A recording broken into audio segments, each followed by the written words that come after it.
All right, so what we're looking at here is a classic.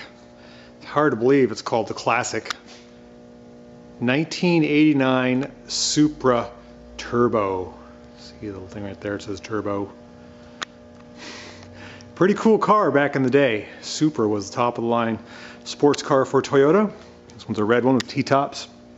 I've been servicing this car for a long time. It's up on the lift. Customer brought it in for some service work. Wouldn't start. Figured out one of the wires on the coil pack had fallen apart just from being brittle. And then he said, drive it for a while. So I did. And then I drove it. I noticed that the boost was only about 5 pounds. He goes, okay, turn the boost up. Well, I turned the boost up, and of course, bam! What happened? The turbo shaft broke.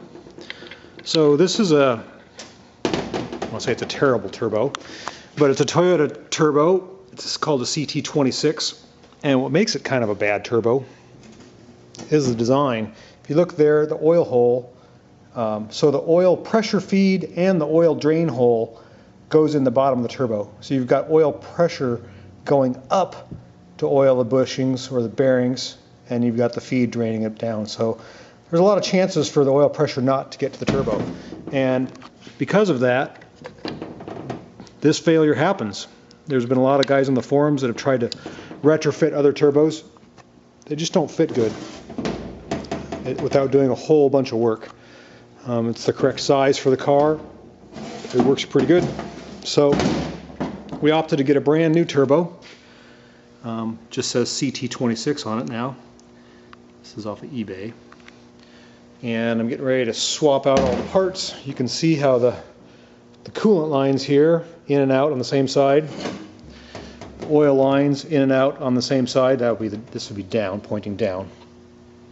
It's just kind of a poor design. It's too bad, really. With this turbo, about 5 years ago, we put the car on the dyno, and with some tuning, we made 358 horsepower to the wheels.